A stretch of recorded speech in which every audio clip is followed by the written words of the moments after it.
오늘 우리에게 주신 하나님 말씀은 레위기 18장 1절에서 5절 말씀입니다. 레위기 18장 1절부터 5절 말씀입니다. 저와 여러분 한 절씩 교독하시겠습니다.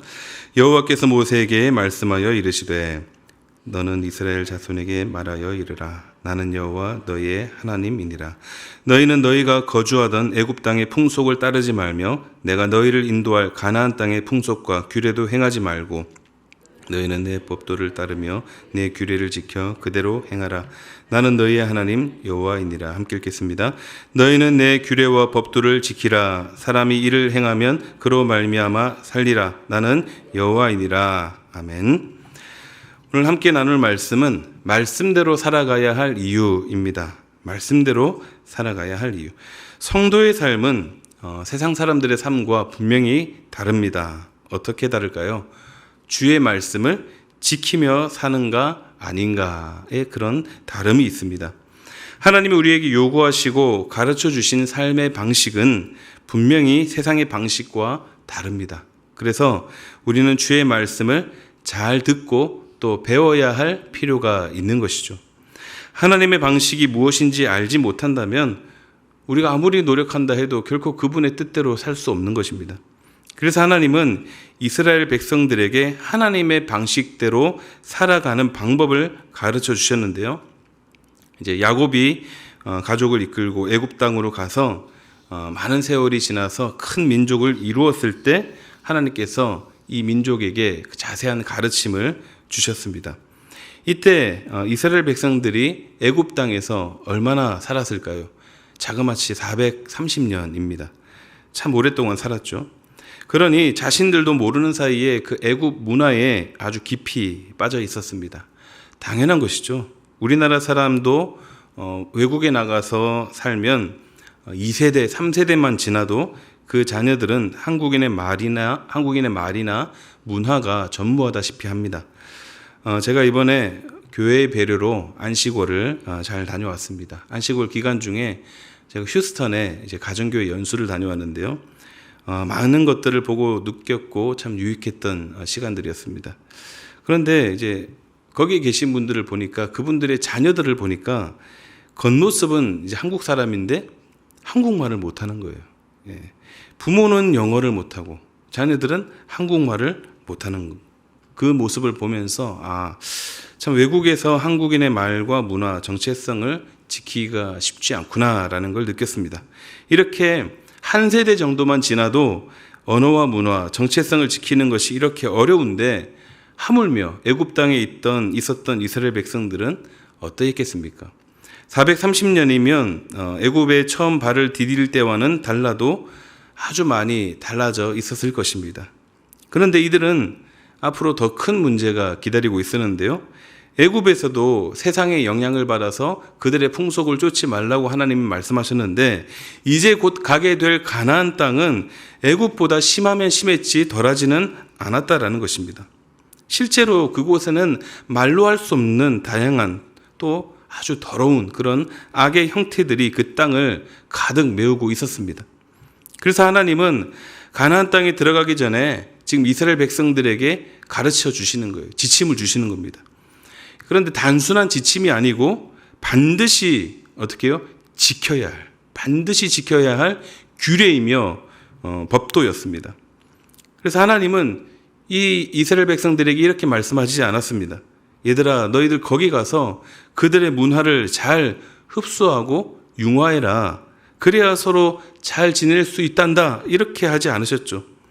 이스라엘 백성 너희들은 내 말대로 살아야 해 하면서 완전히 따로 지켜야 할 법을 가르쳐 주고 계신 것입니다. 굉장히 무겁고 또 무섭게 또 강하게 말씀하셨습니다. 하나님의 백성이라면 이렇게 살아야 한다. 그래서 4절 말씀에 너희는 내 법도를 따르며 내 규례를 지켜 그대로 행하라. 이 말씀을 이스라엘 백성들에게 주셨는데 우리에게도 그대로 적용되는 말씀입니다. 하나님의 법도를 따르라. 이 말씀을 주신 이유가 무엇일까요? 함께 묵상하실 때 내 마음에 동의가 되고 그래서 매일의 삶 속에서 주의 말씀대로 주의 규례와 법도를 따르는 귀한 성도의 삶이 되시기를 바랍니다. 먼저 하나님의 법을 따라야 하는 이유가 무엇인가? 첫째로는 우리가 주의 백성이기 때문입니다. 우리가 주의 백성이기 때문에. 하나님 나라를 사는 백성들의 정체성입니다. 우리가 누구의 백성이기 때문에? 하나님의 백성이기 때문입니다. 만약 우리가 애굽 사람이었다면 애굽의 법을 따라야 했을 것이고, 가나안의 백성이었다면 가나안의 법을 따라야 했을 것인데, 우리의 소속은 어디입니까? 대한민국이죠. 그런데 그걸 말하는 것이 아니죠. 우리가 속한 곳은 어디죠? 하나님 나라. 하나님 나라입니다. 하나님 나라에 속한 거룩한 주의 백성이라는 것입니다. 그런 우리의 정체성을 다시 한 번 더 우리 뼛속 깊이 새기시고, 이것을 또 감사하며 또 자랑스러워할 필요가 있습니다. 제가 이번에 미국을 다녀오면서 한국인이라는 사실이 참 자랑스럽고 뿌듯했던 경험이 있었습니다. 뭐 큰 일은 아니지만 미국 공항에 이제 도착을 하잖아요. 그럼 이제 입국 심사를 합니다. 그런데 저희 이제 바로 앞에 저희 줄이 엄청 길었는데 저희 바로 앞에 한 중국인 부부가 이제 심사관 앞에서 심사를 받는 겁니다. 이제 바로 그 다음 저희 차례인데 무슨 문제가 생겼는지 한참을 지체하고 있는 거예요.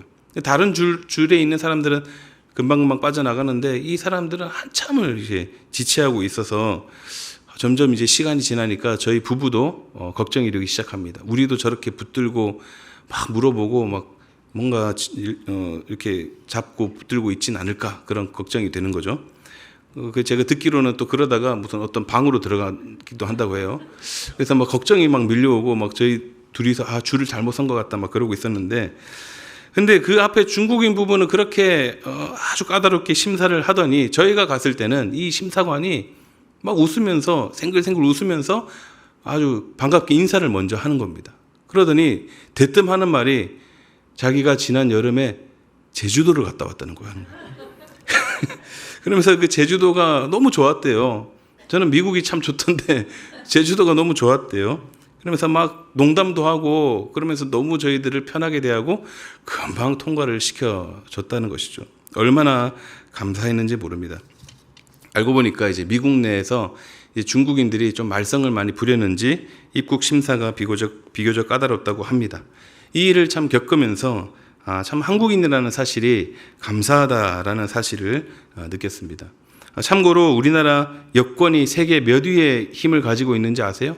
우리나라 여권이 세계 3위의 힘을 가지고 있습니다. 뭐 1위랑 별로 차이도 없는데 그만큼 우리나라가 세계 어느 나라를 가도 대접받는 나라라는 것입니다. 얼마나 우리나라가 좋은 나라입니까? 그렇죠? 네, 별로 안 그런 것 같은데요. 네, 참 우리나라 좋습니다. 참 이 좋은 나라에 살고 있다는 사실을 우리가 늘 감사하며 살아갈 필요가 있습니다. 자, 그렇다면 마찬가지로 우리가 애굽도 아닌 또 가나안도 아닌 또 이 세상이 아닌 하나님 나라의 백성이라는 사실이 얼마나 감사한지 한번 생각해 보셨습니까? 얼마나 다행입니까? 다른 나라가 아니라 우리가 하나님 나라에 속해 있다니 이것이 얼마나 감사한 일인지를 우리가 늘 기억하며 살아야 합니다. 사람이 애국자가 되려면 해외에 나가보면 안다고 하잖아요. 제가 이번 해외에 나가서 보니까 애국자가 되어 있더라고요. 이 속에 있을 때는 우리가 잘 알지 못할 때가 있습니다. 그러나 우리가 늘 기억하며 살아야 합니다. 하나님의 나라 속에 속한 하나님의 백성이다. 이 은혜에 감사하며 살아가시기를 바랍니다. 그런데 이런 생각도 할 수가 있습니다. 내가 진짜 하나님의 백성이 맞는가? 나 같은 사람이 무슨 이렇게 하루에도 몇 번씩 국적을 바꾸는 그런 사람이 있을 수 있습니다. 그런 하나님은 그런 우리라 할지라도 비록 부족하고 연약한 모습을 갖고 살아간다 할지라도 그런 하나님은 우리에게 명확히 증명을 해 주셨습니다. 본문 말씀 4절에 하신 말씀처럼 나는 너희의 하나님 여호와이니라. 아멘. 나는 너희의 하나님 여호와이니라. 이 말씀은 우리의 신분증입니다. 아까 여권 이렇게 말씀을 드렸는데 여권을 발급받는 것과 같은 그런 선포입니다. 여권이 외국 어디를 가도 우리가 우리가 한국 사람이라는 것을 증명하듯이 하나님은 우리에게 이렇게 명확하고 확실하게 말씀해 주셨습니다. 나는 너희의 하나님 여호와이니라. 그러므로 무슨 말이에요? 나는 우리 하나님 안에 속한 자다. 하나님 나라에 속한 자다. 이 정체성을 우리가 반드시 기억하며 살아야 하는 것입니다. 그렇습니다. 우리의 소속은 이 세상이 아닙니다. 오직 하나님의 나라입니다. 누가 뭐라 해도 우리는 당당한 주의 백성이고 이 귀한 정체성을 늘 기억하며 살아야 하는 것입니다. 우리가 사는 이 하나님 나라는 어떤 나라입니까? 속빈강정이 아닙니다. 결코 부실하지도 않습니다. 이 세상 그 어떤 강대국, 아마 이 세상의 그 역사적으로 최강대국의 절정기를 누렸던 나라도 결국은 다 무너지고 쇠하기 마련이지만 하나님 나라는 결코 쇠하지도 않고 부족함도 없으며 무너지지 않는 그런 완벽한 나라라는 것입니다. 하나님은 그런 나라에, 그 너무나도 놀라운 그 나라에 우리를 백성으로 부르셨습니다. 그러므로 하나님의 백성이라는 이 정체성을 다시 한번 우리의 뼈에 새기시고 하나님 나라의 법도와 규례를 지키며 살아가는 저와 여러분들이 다 되시기를 주님의 이름으로 축복합니다. 하나님의 법을 따라야 하는 이유 두 번째는 그것이 우리의 살 길이기 때문에입니다. 우리가 주의 법도를 따르는 것은 단지 주인에 대한 의리가 아니고 거기에 무엇이 있기 때문이죠? 생명이 있기 때문입니다. 본문 5절 말씀 보겠습니다. 너희는 내 규례와 법도를 지키라. 사람이 이를 행하면 그로 말미암아 어떻다고요? 살리라. 하나님의 말씀대로 살 때 산다라고 말씀하십니다. 우리의 생명이 어디 있느냐? 바로 말씀대로 살 때 생명이 주어집니다. 하나님은 하나님의 백성들을 억압하고 또 속박하기 위해 규례와 법도를 주신 것이 아닙니다. 백성들을 하나님의 수중에 놓고 손쉽게 이렇게 움직이도록 하기 위해서 그런 올가매는 그런 통제 도구로 주신 것도 아니라는 것입니다. 규례와 법도 용어가 주는 느낌이 그런 게 있죠.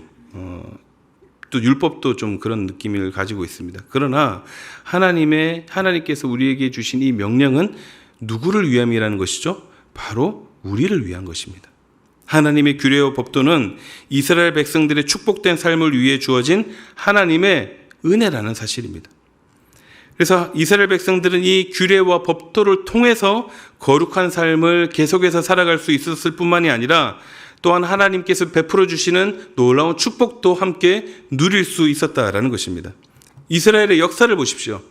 그들의 역사 가운데서 풍요와 번영을 누렸을 때가 언제입니까?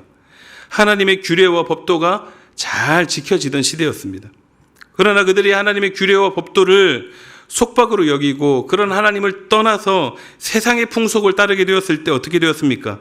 하나님의 심판을 받아 온 백성이 죽임을 당하고 포로로 잡혀가고 결국 예루살렘 성전이 무너지지 않았습니까? 그렇습니다. 하나님의 법도와 규례는 선택사항이 아닙니다. 지켜도 되고 아니면 말고 그런 것이 아니라 우리가 어떻게 됩니까? 반드시 지켜야 되는 것입니다. 지켜야 그것이 우리의 무엇이 된다고요? 살 길이 되고 그것이 우리의 생명이 된다는 사실을 다시 한번 기억하시기 바랍니다. 관습 아시죠? 관습은 어떻게 보면 참 무서운 것입니다. 사람은 그동안 해왔던 것들에 대한 안정감을 가집니다. 원래 그렇게 해왔으니까. 또 군중심리, 이것도 사람이 가지는 생각을 마비시킵니다. 지금까지 많은 사람들이 또 이렇게 살아왔으니까 괜찮다고 생각합니다. 그러나 그런 것들이, 그런 생각들이 모여서 큰 힘을 가지게 되고 결국 여기에 대해서 뭔가 좀 이상하다, 뭔가 잘못되었다라고 생각해도 이의를 제기하지 못합니다. 이스라엘 백성들은 바로 이런 잘못된 관습에 사로잡혀 있었던 것입니다. 그래서 하나님께서 지금 경고하고 계시는 것입니다. 그들은 애굽에서 살 때 젖어 있던 애굽의 악한 풍속을 따르며 그것이 옳은 것이라고 믿어왔습니다. 그런 하나님은 이스라엘 백성들에게 그런 세상의 풍속에서 떠나라고 요구하십니다. 하나님 보시기에 악한 것들이기 때문입니다. 혹 우리가 아무 생각 없이 따르고 있는 풍속 중에서 하나님 보시기에 악한 것은 없으십니까? 아직도 관습이라는 핑계로, 또 다들 하니까, 다 그렇게 하니까 라는 핑계로 우리의 죄를 얼버무리고 계시지는 않으신지요. 또한 세상의 문화와 가치관은 너무나 잘 변합니다. 하루가 다르게 매우 빠르게 그런 것들이 변하는데 주로 어느 방향으로 변해가죠? 화려함과 세련된 것들을 향해서 나아갑니다. 그런데 그 속을 자세히 들여다보면 그 핵심에 뭐가 있느냐? 결국 하나님을 부정하고 하나님을 거부하는 것들이 들어있습니다. 그래서 오늘날 볼 때 화려함과 세련된 것들로 포장된 죄악들이 우리 주변에 얼마나 많은지 모릅니다. 한 가지 예를 들면 동성애가 있죠. 동성애를 지지하고 그것을 응원하면 의식이 깨어있는 사람, 또 사람을 있는 그대로 받아줄 줄 아는 포용력 있는 사람이 되고, 혹 반대하면 인권에 대한 인식이 아주 떨어지는 사람이 돼버리고 마는 그런 시대 속에 우리가 살고 있습니다. 변하는 세상 속에 우리 그리스도인들이 늘 깨어 있어야 합니다. 말씀으로 깨어 있어야 이 세상을 우리가 살아갈 수 있습니다. 말씀대로 살아가야 하나님의 백성답게 힘을 얻을 수 있는 것입니다. 그리고 말씀대로 살아갈 때 하나님께서 우리에게 약속하신 축복 또한 누릴 수 있는 것입니다. 사랑하는 성도 여러분, 하나님의 시각으로 우리의 삶을 다시 한번 더 돌아보시기를 바랍니다. 하나님의 백성으로서 지켜야 할 것들을 잘 지키고 있는지 돌아보고 말씀대로 사는 것이야말로 우리의 생명이며 축복의 통로임을 기억하며 살아가는 참 지혜로운 성도의 삶이 되시기를 우리 주님의 이름으로 축복합니다. 아멘. 하나님의 법을 따라야 하는 이유, 마지막 세 번째는 그것이 성도의 품위이기 때문입니다. 그것이 성도의 품위이기 때문에 하나님을 믿는 사람은 뭐니 해도 품위가 있어야 합니다. 하나님이 품위 있는 분이시기 때문입니다. 세상의 풍속은 어떻습니까? 참 저급하고 청박합니다. 오늘 본문 뒤에 그런 내용들이 나오는데요. 이어지는 내용은 뭐냐면 근친상간을 금지하는 하나님의 명령입니다. 참 입에 담기도 민망한 성적 일탈의 모습들이 열거되고 있는데 참 당시에 흔히 퍼져 있던 그 세상의 저급하고 천박한 풍속들이었다는 것이죠. 하나님은 이런 세상의 풍속을 따르지 말라고 금지하고 경고하고 계십니다. 하나님을 따르는 하나님의 백성이라면 그에 걸맞는 품위가 있어야 합니다. 그게 바로 성도의 품위입니다. 흔히 이런 말을 하죠. 폼에 살고 폼에 죽는다. 그래서 폼생 폼사. 네, 한국인이 특히 그런 것 같습니다. 폼나게 사는 것을 좋아하죠. 속된 말로 가오라고 합니다.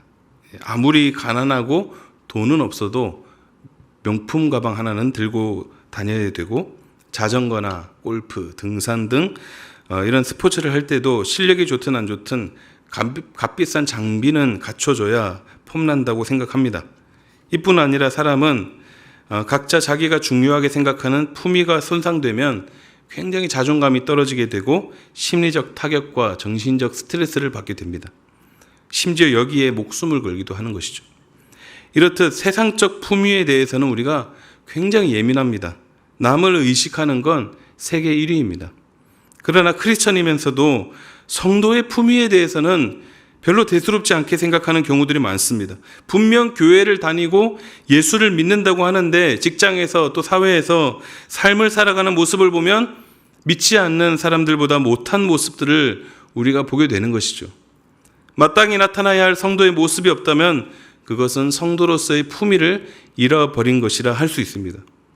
우리가 세상적 품위는 세상적 그 품위를 신경 쓰는 만큼이라도 성도의 품위를 더욱 소중히 여겨야 하지 않겠습니까? 성경에 보면 참 품위 있는 인물들이 많이 있죠.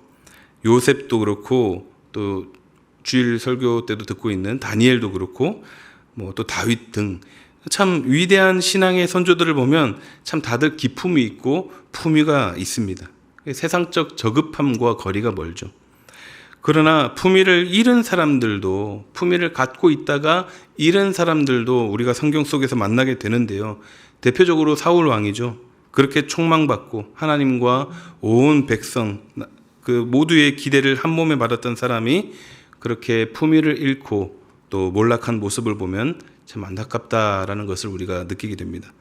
성도의 품위, 이것을 우리가 가져야 하는데 어떻게 가질 수 있습니까? 우리가 주의 말씀대로 살아갈 때 가질 수 있는 것입니다. 하나님의 뜻대로, 말씀대로 살기 위해 하루하루 애쓰며 하루하루 몸부림치며 세상적 풍속과 싸우며 살아가는 것, 그것이 바로 성도의 품위라는 것입니다. 그렇게 살아가는 그 모습이 바로 성도의 품위입니다. 왜냐하면 말씀이 우리를 그런 품위 있는 성도로 만들어가기 때문입니다. 예수님의 가르침을 생각해 보십시오. 조금 길지만 우리 마태복음 25장 38절에서 44절을 한번 같이 한번 읽어보겠습니다. 또 눈은 눈으로 이는 이로 갚으라 하였다는 것을 너희가 들었으나 나는 너희에게 이르노니 악한 자를 대적하지 말라. 누구든지 내 오른편 뺨을 치거든 왼편도 돌려대며 또 너를 고발하여 속옷을 가지고자 하는 자에게 겉옷까지도 가지게 하며 또 누구든지 너로 억지로 오리를 가게 하거든 그 사람과 심리를 동행하고 내게 구하는 자에게 주며 내게 꾸고자 하는 자에게 거절하지 말라. 또 내 이웃을 사랑하고 내 원수를 미워하라 하였다는 것을 너희가 들었으나 나는 너희에게 이르노니 너희 원수를 사랑하며 너희를 박해하는 자를 위하여 기도하라. 아멘. 예수님께서 우리에게 가르쳐주시는 성도의 품위가 바로 이런 것입니다. 세상에서 말하는 것과 달라도 너무 많이 다르지 않습니까? 사랑하는 성도 여러분, 세상적 품위도 우리가 이 세상을 살아가는 데 있어서 필요합니다. 그러나 그 어떤 것보다 성도의 품위를 더욱 소중히 또 존귀히 여기시기를 바랍니다. 그래서 누가 봐도 참 품격이 느껴지는 그런 거룩한 성도의 품위를 다 소유하시기를 우리 주님의 이름으로 축복합니다. 아멘. 말씀을 정리하겠습니다. 하나님이 이스라엘 백성들에게 규례와 법도를 주신 이유가 무엇입니까? 나는 너희의 하나님 여호와니라. 우리가 바로 하나님의 백성이기 때문이고 또 그것이 우리의 살 길이기 때문이며 또 그것이 성도의 품위이기 때문입니다. 이것이 바로 우리가 말씀대로 살아가야 할 이유가 됩니다. 그래서 매일의 삶 속에서 하나님께서 우리에게 주신 이 귀한 그 말씀대로 살아가는 복된 인생 되시기를 우리 주님의 이름으로 축원합니다. 아멘. 우리 함께 먼저 찬양하시고 함께 기도하는 시간 갖도록 하겠습니다. 아까 함께 불렀던 찬양입니다. 깊어진 삶을 주께 우리의 마음을 다해 찬양하도록 하겠습니다.